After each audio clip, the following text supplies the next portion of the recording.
So hello friends, welcome to my channel. और आज हम लोग यहाँ पर 10th के अलजेब्रा का मॉडल क्वेश्चन पेपर सॉल्व करने वाले हैं। उसका ये पहला एमसीक्यू का पहला क्वेश्चन है, तो इसको हम लोग सॉल्व करने वाले हैं। यहाँ पर दिया है कि टू कॉइन आर टॉस। अगर दो कॉइन को टॉस किया जा रहा है साइमल्टेनियसली, मतलब एक साथ दो कॉइन को टॉस कर रहे हैं, तो probability of getting at the most one head is इसका मतलब ये है कि अगर दो कॉइन टॉस कर रहे हैं तो सबसे पहले सैंपल स्पेस निकालो कि मैक्सिमम पॉसिबिलिटी क्या आ सकती है अगर दो कॉइन टॉस किए। तो मान लो मैंने दो कॉइन को टॉस किया, तो पहली पॉसिबिलिटी तो ये दोनों आ सकती कि दोनों टेल निकल सकता, ठीक है। दूसरी पॉसिबिलिटी ये आ सकती कि दोनों हेड होगा।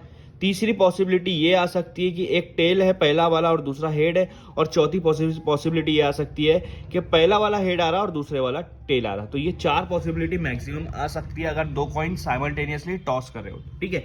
अब यहाँ पर आपको प्रोबेबिलिटी किसकी पूछा है? प्रोबेबिलिटी पूछा है, मैं ए नाम दे रहा हूँ। एन ऑफ एस, तो आपके पास एन ऑफ एस मतलब नंबर कितने, देखो 1 2 3 4, चार पॉसिबिलिटी, इसलिए एन ऑफ एस चार आएगा।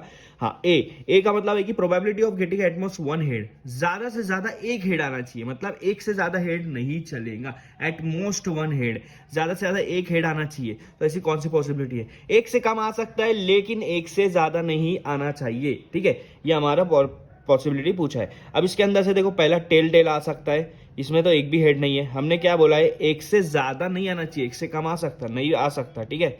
दूसरा हेड ये नहीं आएगा क्योंकि एक से ज्यादा है। तीसरा टेल हेड, इसमें एक ही हेड आया है तो ये चल सकता है, ज्यादा से ज्यादा एक ही हेड होना चाहिए। इसमें एच और टी, इसमें भी एक ही हेड है, ये भी चल सकता है। तो मतलब हमारा क्या प्रोबेबिलिटी कितनी, पॉसिबिलिटी कितनी आ रही है? तीन पॉसिबिलिटी आ रही है, चार में से तीन पॉसिबिलिटी आ रही है जिसके अंदर कम से कम एक हेड है, एक से ज्यादा नहीं, ठीक है। सॉरी, ज्यादा से ज्यादा एक हेड है, एक से ज्यादा नहीं, ठीक है। तो एन ऑफ ए आपके 3 आ रही है, लेकिन इन्होंने बोला है प्रोबेबिलिटी निकालो। ए की प्रोबेबिलिटी कैसे निकालेंगे? जो हमने पॉसिबिलिटी निकाला वो और total possibility, n of a upon n of s. N of a आपका 3 आ रहा है, एन ऑफ एस आपका 4 आ रहा है, तो 3/4 आपका यहाँ पर आंसर रहेगा। कहीं कहीं ये भी दिया होगा कि 0.75, क्योंकि 3/4 को डिवाइड करो तो आपका आंसर 0.75 आएगा। तो इस तरह के क्वेश्चन को इस तरह से सॉल्व करना है। चलिए बढ़ते हैं क्वेश्चन नंबर 2 की तरफ। क्वेश्चन है, और यहाँ पर क्या बोल रहा है कि अवनीश जो है वो स्पेंड कर रहा है 70% ऑफ हिज इनकम। उसकी इनकम मतलब 100% होंगी, उसमें 70% उसकी इनकम को वो स्पेंड कर दे रहा है, ठीक है, या खर्चा कर दे रहा है। तो अब बच कितनी रही है उसके पास? 30% बच रही है। 100 माइनस 70 कर दो, 30% उसके पास बच रही है, ठीक है। अब क्या बोल रहा है कि फ्रॉम द बैलेंस अमाउंट, जो भी बचा है उसमें से वो डोनेट कर रहा है 1000 टू द ऑर्फेनेज, 1000 रुपया ऑर्फेनेज को डोनेट कर रहा है। फिर भी उसके पास कितना बच रहा है? 8000 रुपीज। कितना बच रहा है? 8000 रुपीज। तो देखो, जब 70 रुपीज वो स्पेंड कर दे रहा है तो उसमें उसके पास जितना भी बच रहा है उसमें से 1000 रुपया ऑर्फेनेज को दे रहा है और 8000 उसके पास बच रहा है। इसका मतलब 70% स्पेंड करने के बाद उसके पास कितना बचा? 1000 प्लस 8000, 9000 बचे। 9000, क्योंकि उसमें से 1000 तो वो ऑर्फेनेज को देगा, तो 8000 उसके पास खुद के लिए बचेगा। तो ये जो 9000 ये 70% स्पेंड करने के बाद बच रहा है। तो ये 9000 आपका कितना परसेंट हो गया? 30% हो गया, क्योंकि 70% तो स्पेंड कर दिया। जो बचा आपका 9000 वो आपका कितना परसेंट होगा? 30%। अब हमको इनकम निकालना है। इन्होंने बोला है कि find is income. Income house की मैंने क्या बोला? कितनी परसेंट होगी? 100% होगी। तो 100% कितनी होंगी हमको नहीं पता, इसलिए हमने एक्स रख दिया। तो देखो 9000 उसके पास बचा था 70% खर्चा करने के बाद, और वो 9000 कितना परसेंट रहेगा? 30% रहेगा। तो हमको एक्स निकालना है जो कि 100% है उसकी इनकम। एक्स आपकी इनकम है, तो आप यहाँ क्या करो? क्रॉस मल्टीप्लाई करो। मतलब क्या करो? एक्स को 30 से मल्टीप्लाई कर दो और 9000 को 100 से मल्टीप्लाई कर दो। 9000 को मैं 100 से मल्टीप्लाई कर दिया, ठीक है। अब ये 30 इधर आके डिवाइड हो जाएगा, ठीक है। तो ये ऐसा हो जाएगा 9000 मल्टीप्लाई बाय 100 डिवाइड बाय 30। मैं क्या कर रहा हूँ? 1 0 कैंसिल कर दे रहा हूँ, ठीक है।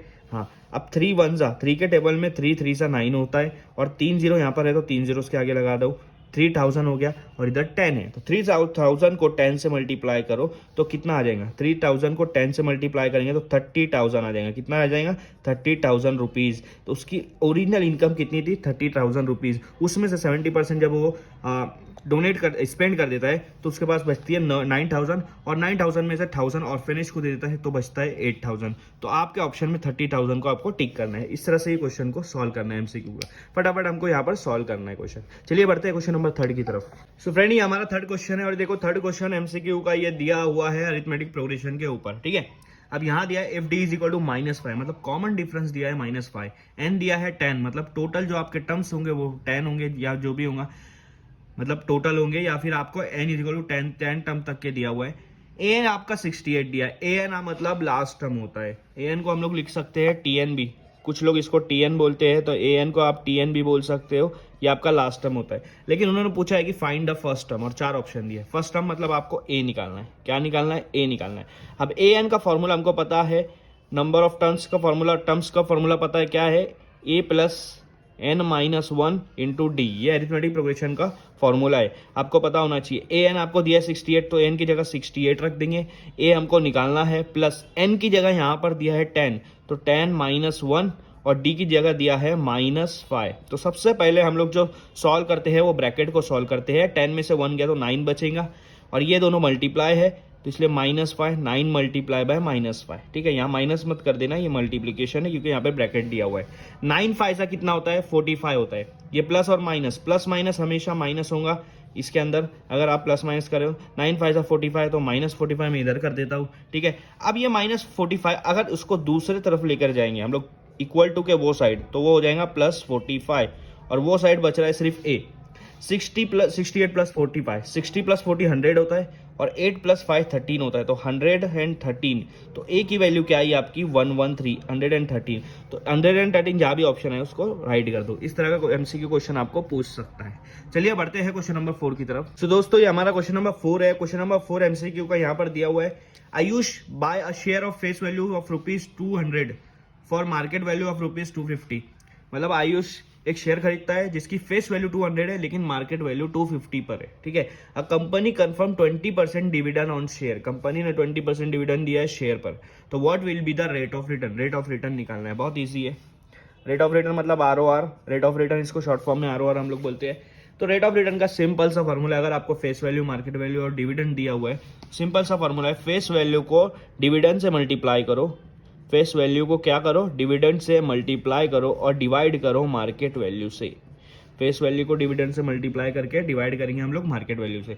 अब फेस वैल्यू आपका कितना है, 200 है, डिविडेंड कितना आपका, उन्होंने 20% बोला है, तो 20 लिख देंगे हम लोग यहाँ पर, और मार्केट वैल्यू दिया है आपको, मार्केट वैल्यू दिया है 250।